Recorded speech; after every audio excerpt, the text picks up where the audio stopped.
France के राष्ट्रपति Emmanuel Macron ने ऐलान किया है कि उनका देश फिलिस्तीन को एक राष्ट्र के रूप में मान्यता देगा। अमेरिका और इजराइल ने फ्रांस के इस फैसले की कड़ी निंदा की है। हालांकि फ्रांस के फैसले को एक काफी साहसिक कूटनीतिक कदम माना जा रहा है, खासकर ऐसे वक्त में जब इजराइल हमास युद्ध के बीच खाद्यान्न और जरूरी सामग्री की सप्लाई के संकट से जूझ रहे। गाजा में मौजूदा हालात को लेकर कई देशों में भारी गुस्सा है, आक्रोश है। इमैनुअल ने सोशल मीडिया प्लेटफॉर्म एक्स पर पोस्ट किया और क्या कुछ कहा वो आपको बताते हैं। दरअसल उन्होंने कहा कि वो सितंबर में फैसले को औपचारिक रूप देंगे।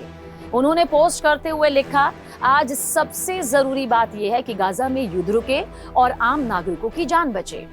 देखिए, गाजा में युद्ध और मानवीय संकट बढ़ने के चलते ज्यादातर देशों के कई सांकेतिक कदम इजराइल पर कूटनीतिक दबाव डालने वाले रहे हैं। फ्रांस अब फिलिस्तीन को मान्यता देने वाली सबसे बड़ी पश्चिमी शक्ति बन जाएगा और उसका ये कदम दूसरे देशों के लिए भी ऐसा करने का रास्ता साफ कर सकता है, इसमें कोई दो राय नहीं। साल 1967 को समझते हैं, 1967, जब पश्चिम एशिया युद्ध में इजराइल ने वेस्ट बैंक, पूर्वी यरूशलेम और गाजा पर कब्जा कर लिया था।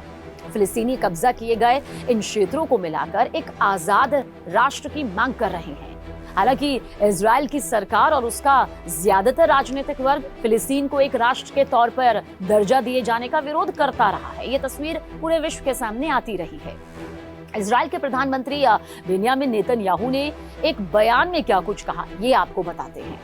उन्होंने बयान में कहा कि हम राष्ट्रपति इमैनुअल मैक्रों के फैसले की कड़ी निंदा करते हैं।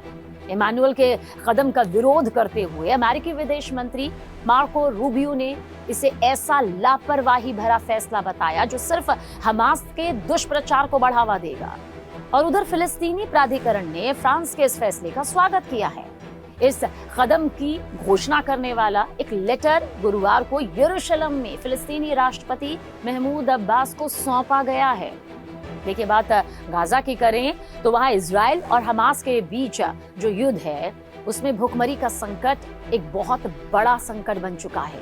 ये संकट बहुत गहरा रहा है और इस मामले पर विश्व स्वास्थ्य संगठन यानी कि WHO के प्रमुख टेड्रोस अधनोम घेब्रेयेसस का बयान भी सामने आया।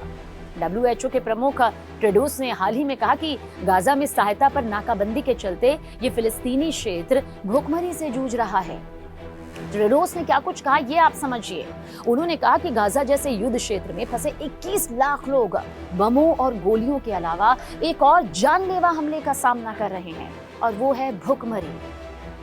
अब हम कुपोषण से संबंधित मौतों में घातक बढ़ोतरी देख रहे हैं। इसके अलावा उन्होंने ये भी कहा कि गाजा की आबादी का एक बहुत बड़ा हिस्सा भूख से मर रहा है, जान गंवा रहा है। मुझे नहीं पता कि आप इसे सामूहिक भूखमरी के अलावा और क्या कहेंगे। और ये मानव निर्मित है, ये बिल्कुल स्पष्ट है, ये नाकाबंदी के कारण है।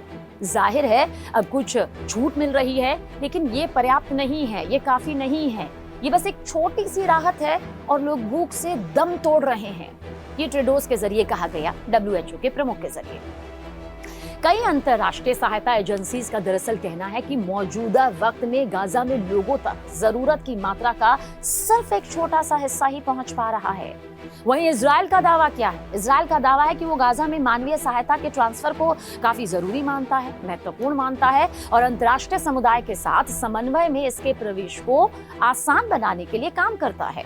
उसने इन आरोपों से इनकार कर दिया, सिरे से खारिज कर दिया कि वो गाजा तक सहायता यानी कि मदद पहुंचने से रोक रहा है।